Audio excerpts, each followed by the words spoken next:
Après avoir testé un petit parc néerlandais du nom de Drivlit juste à côté de La Haye, nous reprenons déjà la route pour poursuivre notre périple. Nous partons à la découverte d'un parc dont nous avons entendu beaucoup de bien, et qui à titre personnel m'intrigue depuis ma tendre enfance. En cet après-midi du 25 juin 2026, nous nous apprêtons à passer plusieurs heures dans ce qui sera peut-être notre meilleure découverte de ce voyage, car en cet après-midi du jeudi 25 juin, nous nous rendons dans le parc d'attractions d'Unrel. Et en arrivant dans le parc, quelque chose nous surprend déjà. Franchement, le parc est beaucoup plus grand que ce que j'imaginais. Moi, je voyais vraiment les 3 coasters et les 2-3 flat rides qui sont autour dans la même zone.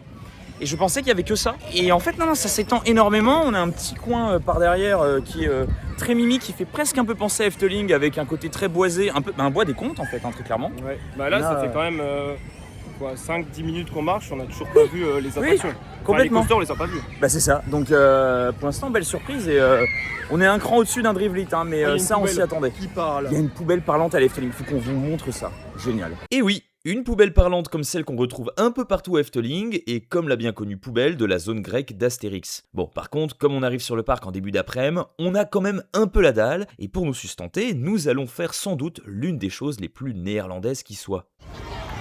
Mais oui, quoi de mieux quand on vient aux Pays-Bas que les casiers des cassoufflés. Le fameux cassoufflé, pour ceux qui se souviennent des vidéos Corbeil qu'on faisait à Amsterdam il y a 2 ans. Ah oui, franchement, les casiers, c'est un truc à faire si vous êtes de passage aux Pays-Bas. Alors c'est clair, c'est de la bouffe de merde, mais ça sauve la vie en cas de forte dalle et de resto avec des longues files d'attente ou même carrément fermés. Mais c'est un concept étonnant, je l'admets. Et d'ailleurs, en parlant d'un autre concept étonnant et typiquement néerlandais, il faut que je vous dise une petite chose à propos de Dunrel. Ici, nous ne sommes pas juste dans un parc d'attractions, mais dans un camping. Alors oui, c'est inhabituel pour nous en tant que Français, mais sachez qu'aux Pays-Bas, de nombreux petits parcs fonctionnent de la même manière. Vous pouvez venir y passer plusieurs jours pendant des vacances, et au milieu de tout ça, vous avez des attractions qui ouvrent à certains moments de la journée. Bon, par contre, nous, on n'est clairement pas là pour le camping, et à un moment, il va bien falloir qu'on fasse des attractions. Alors, par quoi allons-nous commencer? Il paraît que le parc a ouvert cette année un nouveau family coaster de chez Zierer, appelé Kicker Achterbahn. Eh ben, allez, c'est parti. Ça part quand? Je sais pas quand ça part. Maintenant.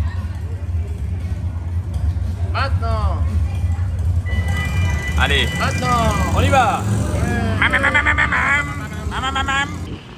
Ah, ils ont mis l'ancien rail. Oui. Oh la casquette. Oh là là, c'est fluide. C'est hyper fluide. C'est archi fluide, c'est génial.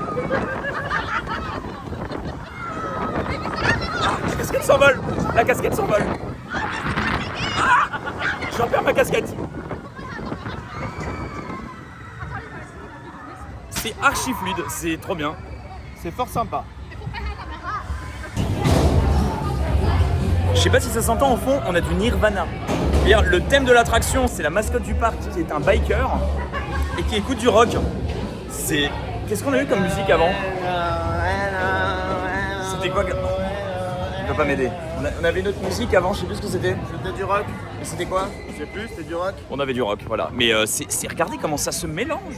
Pour la petite histoire, ce coaster n'est pas complètement nouveau. Comme vous l'avez vu un peu plus tôt, le parc a conservé une partie de l'ancien train et une petite portion du rail. Parce que dans les années 80, Dunrel ouvrait exactement au même emplacement un autre Family Zierer, lui aussi du doux nom de Kicker Achterbahn. Le parc a simplement décidé de la retirer en la remplaçant par un modèle plus récent du même constructeur, en le remettant au goût du jour et en changeant l'orthographe du nom d'origine. Le parc aura également choisi de changer un élément qui allait quant à lui impacter le paysage de cette partie de Dunrel.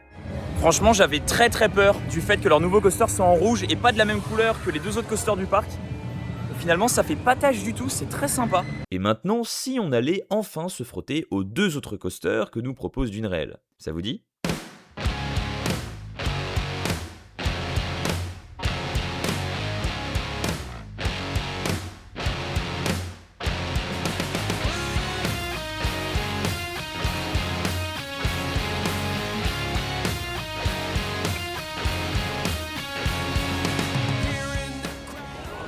Ça, c'est franchement moins pire que ce à quoi je m'attendais. On n'est clairement pas au niveau des mauvais Eurofighters qui vieillissent très mal. Avec l'âge qu'il a, c'est vraiment pas mal.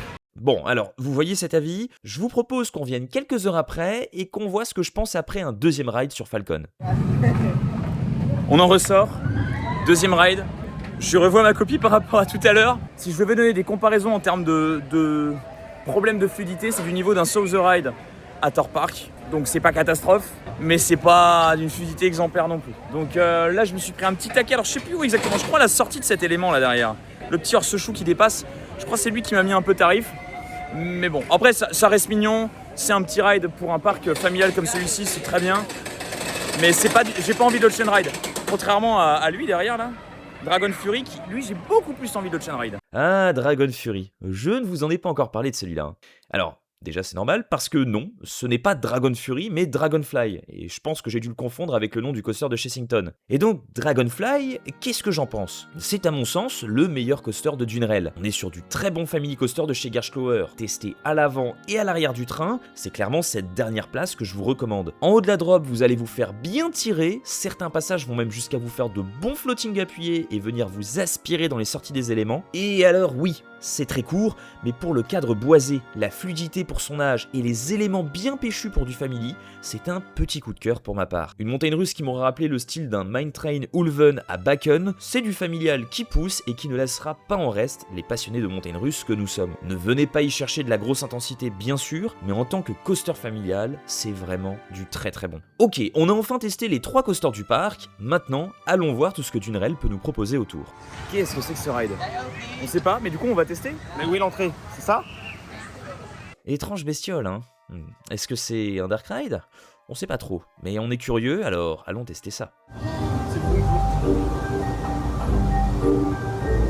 Qu'est-ce que c'est que ce truc?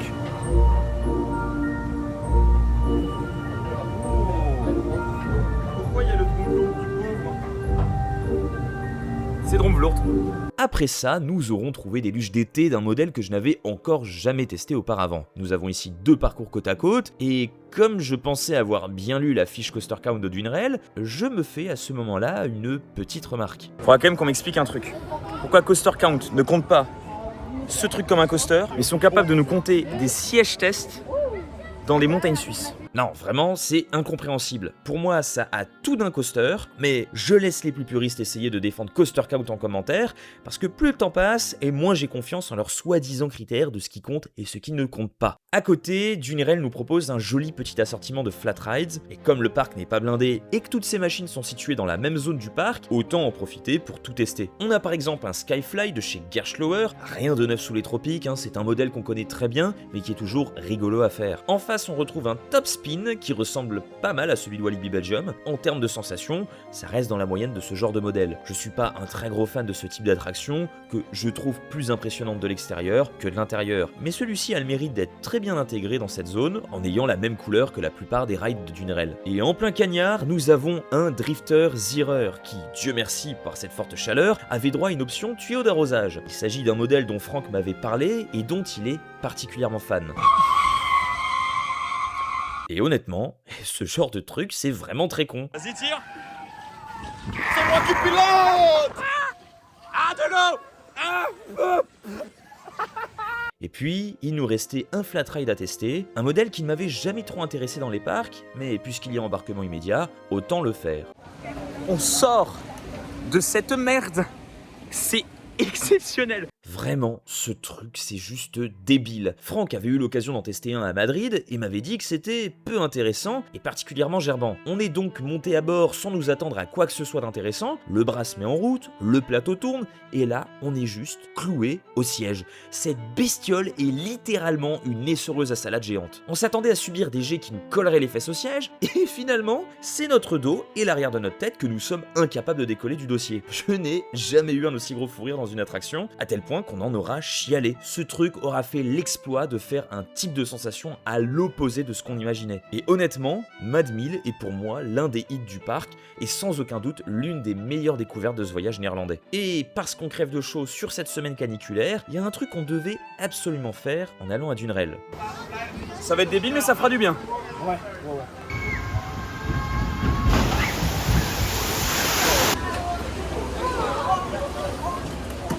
Validé?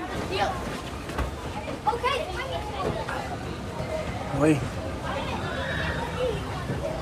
Ça fait le taf. Et comme à notre grande surprise, Dunerel, ce n'est pas que cette zone remplie de flat ride et de coasters, on aurait évidemment été faire un tour de l'autre côté du parc. Et ici, on est dans un mood drastiquement différent. On garde le côté boisé certes, mais l'ambiance est plus proche de celle d'un vieux petit parc européen, typique de ce qu'on peut retrouver en Allemagne par exemple. Les attractions ont l'air d'être faites maison, même si c'est pas forcément le cas. Oh là là. Il y a de la vase, hein. C'est raide.